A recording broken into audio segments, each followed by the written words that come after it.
Olá, queridos alunos, boa tarde. Aqui para mim é boa tarde, né? Para vocês já é boa noite. Tudo bem com vocês? Espero que todos estejam bem.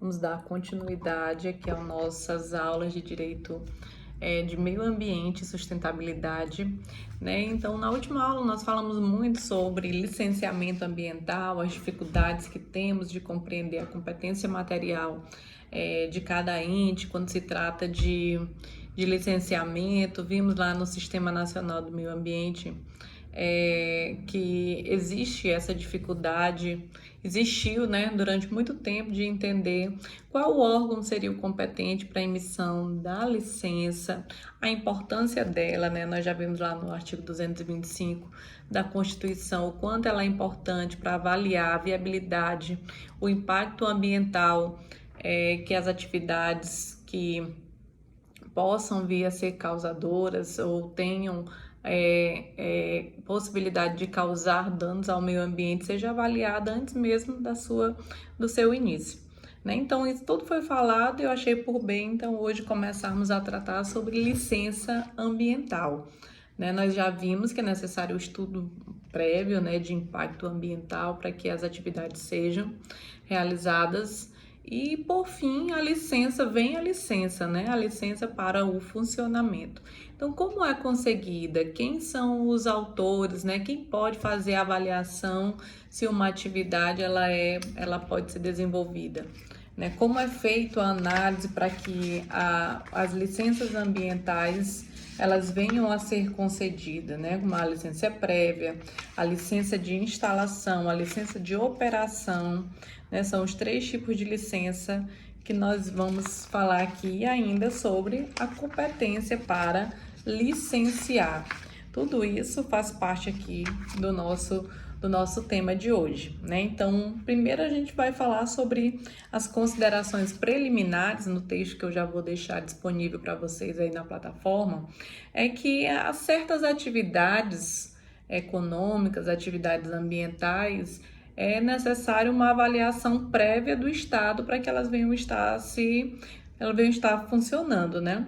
A legislação que trata sobre o meio ambiente é presente, ela é constante e vem estar fixando as diretrizes para que as atividades venham ser desenvolvidas após prévia avaliação do Estado. Então, algumas atividades, como se utilizam diretamente dos recursos naturais e outras por estarem alterando as características e ainda oferecerem um risco potencial para o desequilíbrio ambiental, né, para que possa estar ocorrendo desequilíbrio, que é imprescindível, né, se estiver alterando a qualidade de vida da população, é necessário, então, se fazer uma análise sobre a viabilidade dessa atividade.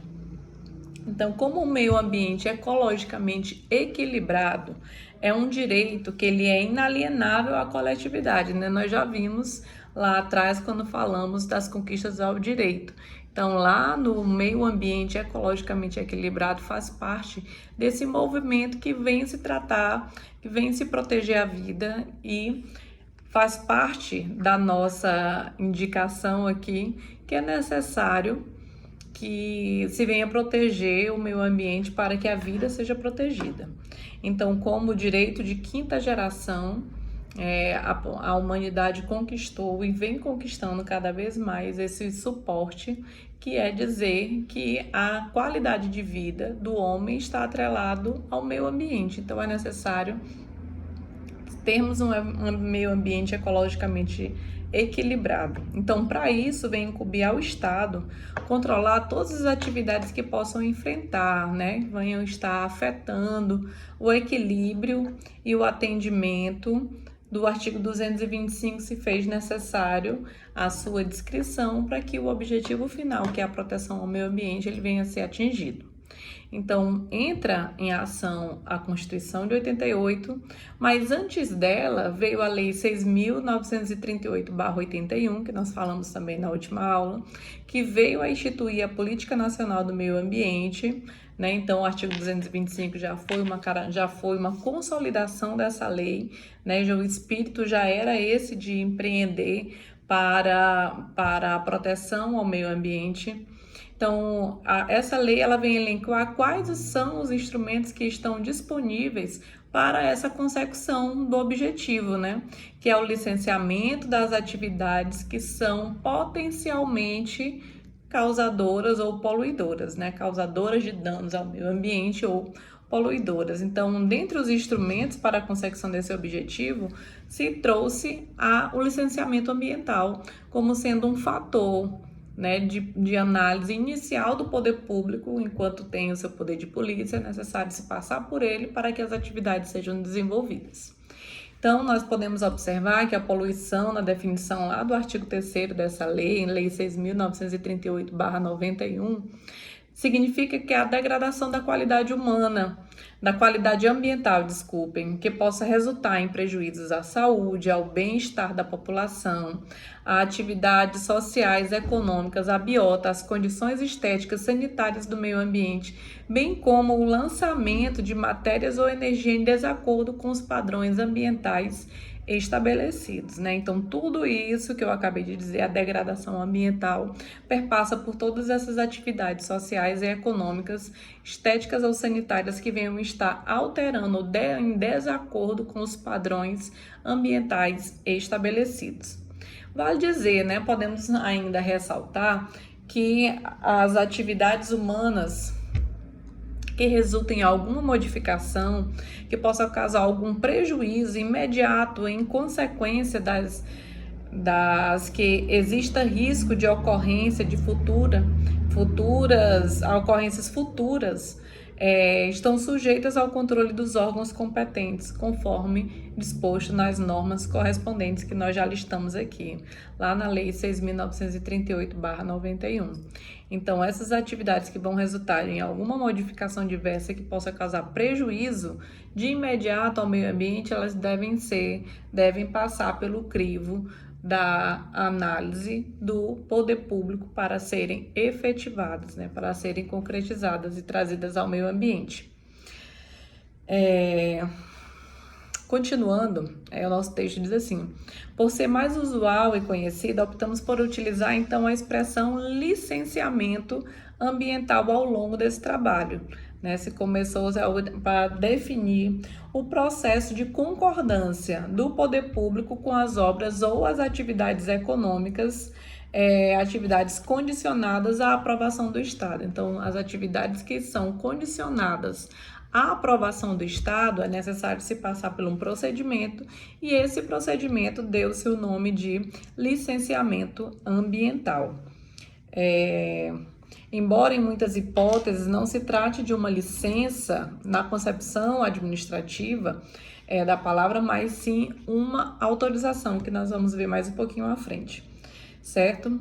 Então, mais do que estarmos falando aqui sobre competências, né, nós temos trazido muito em nossa sala de aula a situação de quem é competente, né? Nós já falamos sobre a competência, nós já vimos que é uma competência comum, todos os entes podem. O que vem delimitar o que é a competência de cada um deles é em relação à área, né? Quem vai fazer o licenciamento? Se a obra ela perpassa por mais de um município, lógico que não estaria vinculada apenas a um, né? Mas ao Estado. Se vai passar por mais de um Estado, é a União que vai fazer, vai estar dando início e continuidade a esse tipo de procedimento. Então, mais do que isso que nós vamos tratar aqui hoje também é sobre como esse licenciamento é feito, né? O que é avaliado, quais as etapas para se atingir o objetivo, que é o licenciamento ambiental feito de forma correta.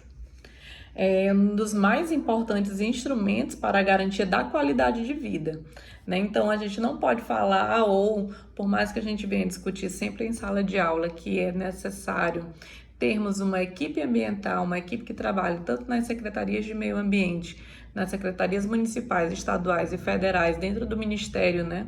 Não na secretaria, mas dentro do Ministério do Meio Ambiente, são pessoas que estejam com qualificação suficiente para fazer isso, porque nós entendemos que é um instrumento de garantia da qualidade de vida, né? Então, a desenvolver as atividades em desacordo com os padrões em que queremos, que são padrões que que venham a ser possíveis à convivência humana e à atividade econômica, fazer isso é atentar, licenciar uma empresa potencialmente causadora ou efetivamente causadora, é causar um risco à comunidade de forma geral. E isso é causar um risco tanto à presente geração, como também às gerações futuras. O licenciamento ambiental introduzido no cenário jurídico desde a Lei 6.938/81 também é um dos maiores pontos de discussão que nós temos hoje e também de discordância, em função da falta de regulamentação que nós temos lá do artigo 23 da Constituição Federal, quando trata da competência comum dos entes federados. Então, quem destaca a proteção ao meio ambiente, o combate à poluição e também a preservação das florestas, da fauna, da flora. Por isso também se dispôs que é necessário uma lei complementar. A lei complementar deveria estar fixando as normas de cooperação entre a União, os estados, o DF e os municípios, para que eles venham trabalhar em concordância e com isso estarem efetivando o direito ao meio ambiente ecologicamente equilibrado. Então, segundo o nosso autor, ele traz para a gente no julgado lá do Tribunal Regional Federal da 4ª Região, que vai conceituar e dizer que o licenciamento ambiental é um dos instrumentos da Política Nacional do Meio Ambiente, previsto no artigo 9º, inciso 4, da Lei 6.938/1981, assim como é um procedimento administrativo pelo qual o órgão ambiental competente licencia a localização, a instalação, a ampliação ou operação de empreendimentos e atividades utilizadoras de recursos ambientais consideradas efetivas ou potencialmente poluidoras, o quais que, sob qualquer forma, possam causar degradação ao meio ambiente. Então, isso, nesse conceito, conceituando dessa forma, a decisão do Tribunal Federal acaba que vem demonstrar aquilo que nós estamos falando. Qual é o objetivo? Licenciar é um procedimento administrativo, né? Está conceituando muito bem aquilo que nós estamos aqui falando. Procedimento pelo qual o órgão vai fazer a licença da atividade econômica, das atividades que sejam consideradas